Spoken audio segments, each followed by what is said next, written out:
What's going on, guys, and welcome back to the channel. So post Pixelborn content creation is here. We no longer have gameplay footage, but that does not mean we cannot have deck profiles. Today we are bringing back a deck that gained a lot of steam at the end of set 3, and that is Sapphire Amethyst, otherwise known as Blurple. So what does the deck do? What is its win condition? How does it play? What should you be trying to accomplish? Essentially, you're taking advantage of the resources that the Amethyst draw gives you and the ramping of the blue engine. You're not really putting out these huge threats or beaters like some other colors might. You're just more or less chipping away at them a little slowly while you just maintain your resources and outpace your opponent, and you just slowly begin to overwhelm them as the game progresses. So how are we going to do that? I do think the deck changes a bit from last format. We got some neat new cards, so we can take advantage of things like that. But again, you're going to focus heavy in them early turns. On like turn 1, you're pretty much always going for a draw card because that's what all your turn 1 cards do. Turn 2, ideally you hit like your 1 jump ahead and you can hit some ramp. Turn 3, again, if you can ramp turn 3. Otherwise, your turns 1 through 4 are really about just ramp and draw as much as you can. And then like turn 4, kinda. But really from like turn 5 through 7, that's when you start dropping your hitters down and truly swinging the tempo of the game into your favor.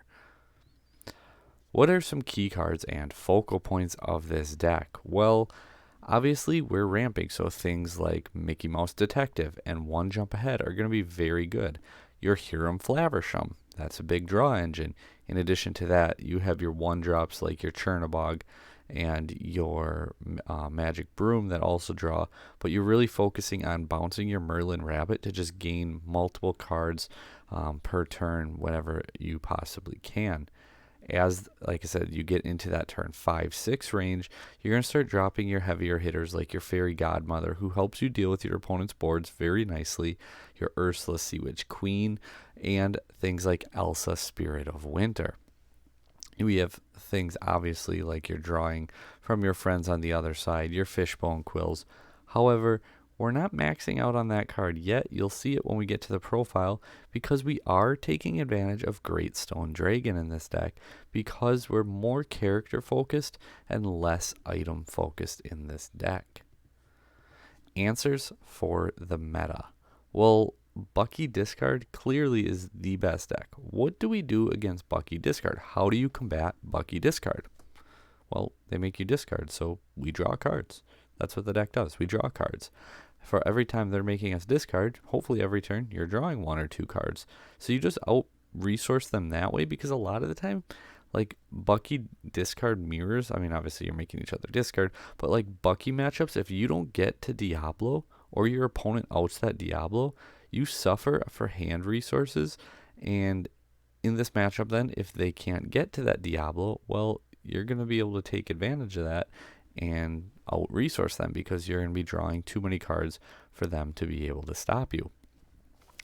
In addition to the Diablo and your drawing, if you can get to like your Ursula Sea Witch Queen, now they can't sing their songs, they can't double sing their songs, they have to hard cast them, which just kind of slows down their tempo, slows down what they're doing, and stops them in their tracks that way. So again, that's just another really good way to try to swing things into your favor versus this matchup.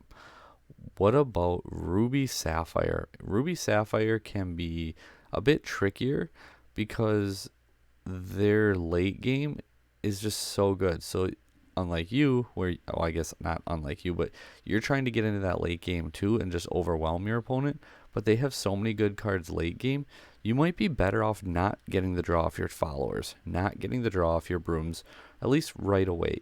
Leave them on board a little longer because it's going to take your opponent a few turns before they get answers on board to be able to deal with them. So that's kind of what I would do in that matchup is leave your early characters on board. Don't just get rid of them to draw cards because they're not going to do anything to your hand anyway. So it's not like you necessarily have to draw off your 1-drops.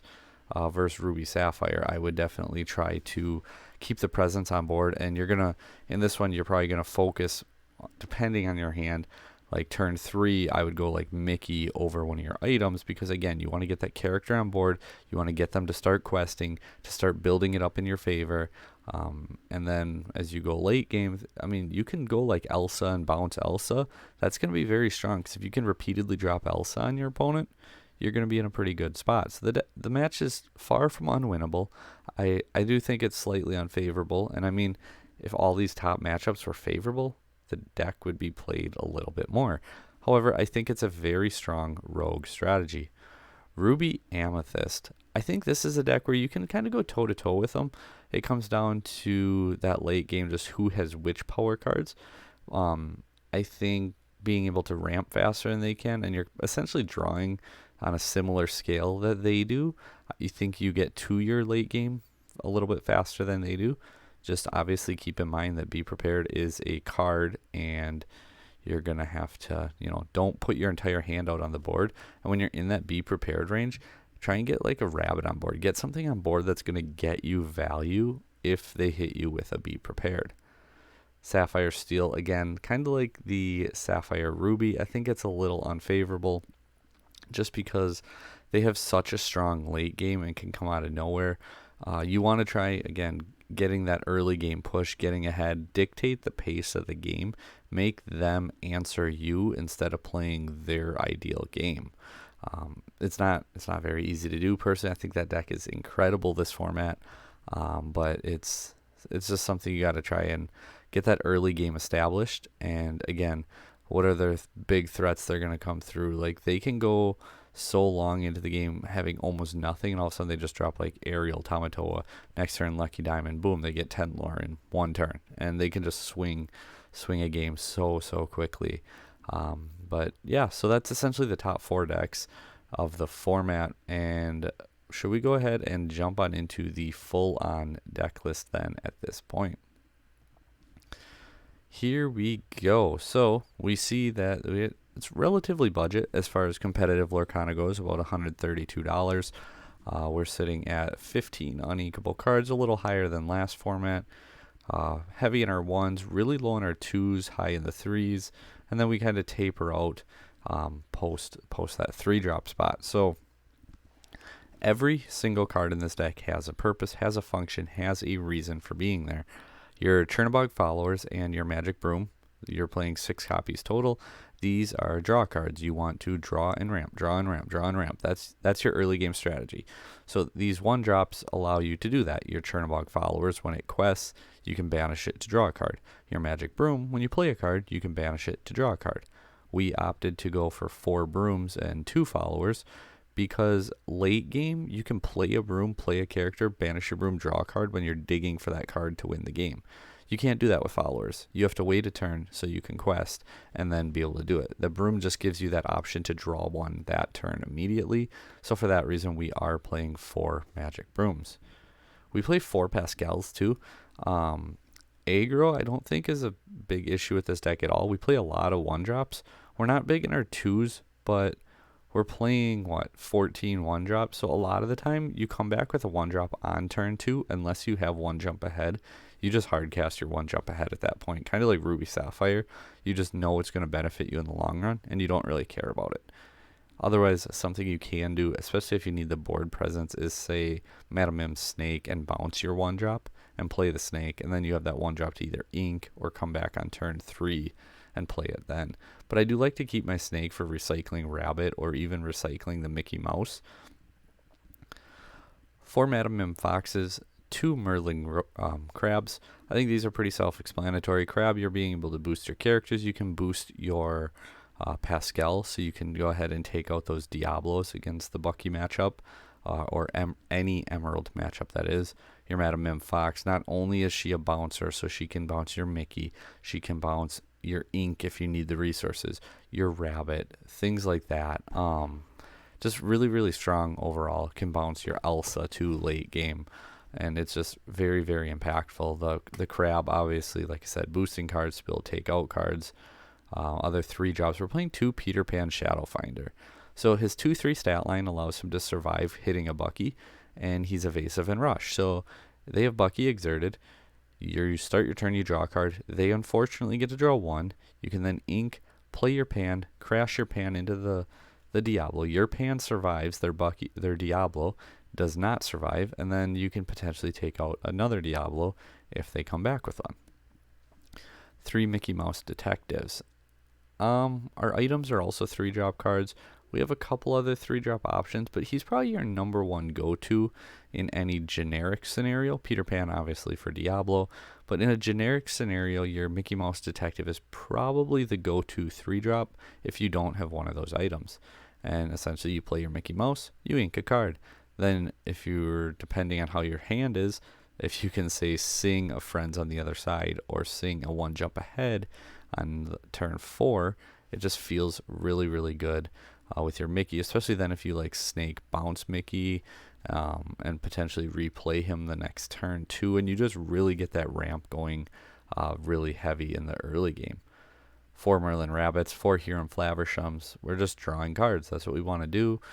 Fairy Godmother. This card is insane. I have loved her in every deck I've been putting her in. Any Amethyst deck, I've been just like, okay, can we play her? Should we play her? Will we play her? Really, really strong. You don't need a shifter. You don't need anything like that. You ramp, you get to her by turn 4. You can easily get her out 90% of the time. But when she quests for 2, everyone gets Challenger +3, and if they get destroyed in a challenge, they go back to your hand. So essentially you can crash your board into your opponents, and then they go back to your hand, and you get to replay them. Your opponent loses their cards. It just generates a lot of really free advantage. Ursula the Sea Witch Queen. Very strong for that late game push, for that shutting down opponents' songs. Do keep in mind, she does affect you too. I've seen some people not realize that part. But questing for 3, and she can exert a character, then is the big one. She quests for 3. Her 4/7 stat line is insane. She's inkable, but she can exert your opponent's character when she quests. That part is just crazy good. And then we also have 2 Elsa Spirit of Winters. Obviously on play, you can exert 2 characters and they cannot ready at the start of their next turn. Once you get her in rotation, especially if you have a couple bouncers to be able to play her 2-3 times, you're sitting in a very good spot. So you play her, freeze them, your next turn you quest for 3, you bounce her, then the next turn you play her, freeze them, following turn quest for 3, bounce her. You get the idea. We are playing 10 songs. We played 4 1 jump ahead for that ramp, and the 4 friends on the other side for that draw, draw, draw. Sometimes your opponent just needs to go, so we let it go 2 times over. I was really liking this song ratio and pretty happy with it. And lastly, we have 10 items. 4 popsicles. Again, that 1-drop spot, you really want to draw a card. And then 2 fishbone quills and 4 great stone dragons. We have other options like turn 3. You have your Mickey, and I like getting the great stone down just because especially your 1-drops banish themselves to be able to draw a card. So you're going to get them into your discard pretty early. With discard being so popular, you're going to get other characters into your discard early.